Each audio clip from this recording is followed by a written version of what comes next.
Well, I got my realisation in July 1982, but before that time I'd worked for many years as a journalist on evening and weekly newspapers, and you know, I was very professional and dedicated and all of that, and it was sort of all-consuming really, and very heady job, you know, very right-sided, and I sort of felt really that I was a journalist, but I didn't know who I was. I didn't know, you know, myself. Yeah. So I was seeking, but you know, not really aware I was seeking, I suppose, at the time. But so as part of all that, in 1981, I decided to sort of step back from it all, and I went off to Bristol actually to do a degree in humanities. And at the end of the first year, I went back to Derby to work on my old newspaper. It was the Derby Evening Telegraph, to work there for the summer. And at that point, Shri Mataji was touring part of England, I think. And I was in the newspaper office in July, 82. And two Sahaja Yogis came into the office. It was actually Hester and David Spiro. And I was sent out to the front of the office to meet them because, you know, I'd been doing Hatha yoga, and, you know, the news editor said, oh yes, you know, she knows about yoga, she can go out to the front, you know. So they sent me off to meet them, and I couldn't understand a word they were saying, you know, couldn't understand what they were talking about at all. But I thought, well, it must be okay because, you know, she's a lawyer and he's a doctor, so they can't be mad.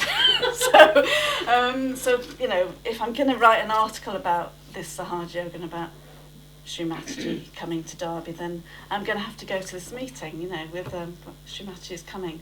And it was on a Saturday evening, you know, so very dedicated, went along on Saturday evening with my notebook and my pen, you know. And it was in the Guildhall in Derby, and it was absolutely packed. And I was sort of halfway down a row of seats, sort of squashed in the middle.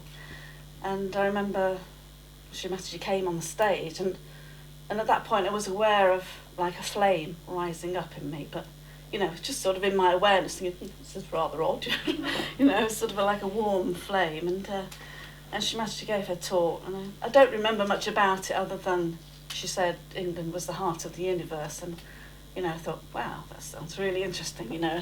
I had my hand up to ask a question, but she didn't pick me.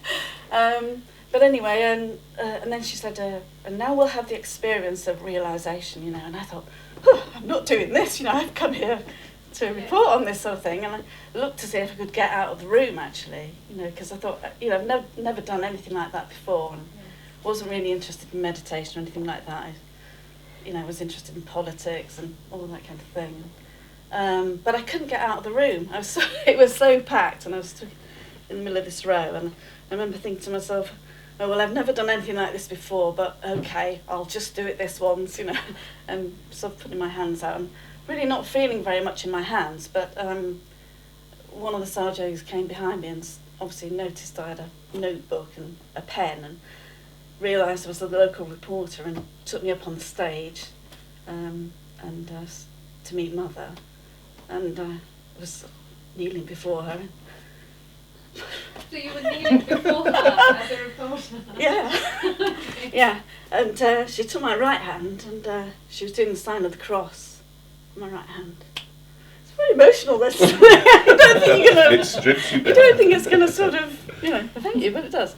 Yeah, she was doing the sign of the cross on my right hand, and she was saying, she works so hard. And these Sahaja Yogis at the back of me raising my left side like this, you know. And I was just completely puzzled, you know. I don't know how I must have been looking at Mother, you know, I was just completely confounded, really, by what was going on. And then I remember being led off the stage into the wings, you know, and I was just sort of saying, well, who is she, you know. And anyway, I then sort of left the building, and I remember David Spiro was there, and he said, so what did you think? You know, and I just sort of went like this, and got in my car and drove off, and everything was very clear, you know. It was like CinemaScope or something. It's like really wide vision. I remember sort of driving along, you know, and it was just, everything was really clear. And I sort of drove home and pulled the handbrake on, parked the car, pulled the handbrake on, looked round, and I thought, I don't live in this house anymore.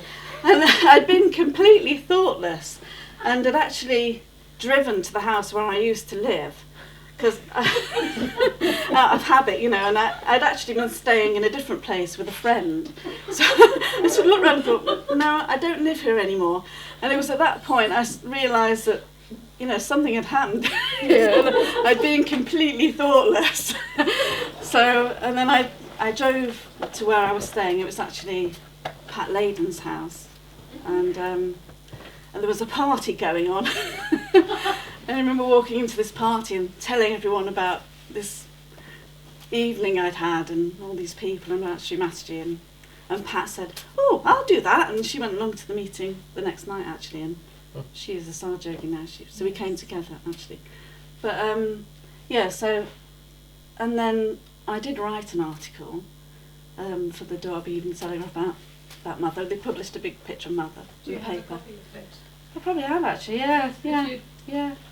Look up. Yeah, and then, yeah, and just at that point I was, just tell you this extra bit, I arranged to sort of go abroad, and I went abroad travelling around Europe for a month. And I didn't take Mother's photograph, but I thought about it a lot while I was away. And then I came back to England, I got the train to come back to Derby. I had my rucksack on and everything, you know, and the train pulled into the station at Derby, and I opened the door, and framed in the doorway was a Sahaja Yogi on the platform. It was Bala Kanesan, and he with a beaming white smile, and he said, oh, fantastic, that article, we had 40 people coming, you know, to the meeting, but it was just amazing, because the first person I met when I came back to England was a Sahaja Yogi, you know, and that was amazing. I thought, well, there's something in this, you know, that I've met this person straight away, and yeah, and then I just sort of carried on with that after that, really, and then I went back to Bristol and met the Sahaja Yogis in Bristol, and went on from that. You met me first, I have to say. Oh yeah, he was the first Sahaja Yogi I met in Bristol, isn't it funny? And we got married. Yeah, it was really funny. Yeah, I'd been given the address of Sahaja Yogis in Bristol, and you'd just moved there, hadn't you? Yeah, you we and moved from Bernard London. had moved to this little flat. And yeah, and I turned up there at the flat one Sunday, and he was outside wrestling with the TV aerial, you know, down the alleyway, weren't you? Yeah, so anyway, yeah, he was the first Sahaja Yogi I met in Bristol.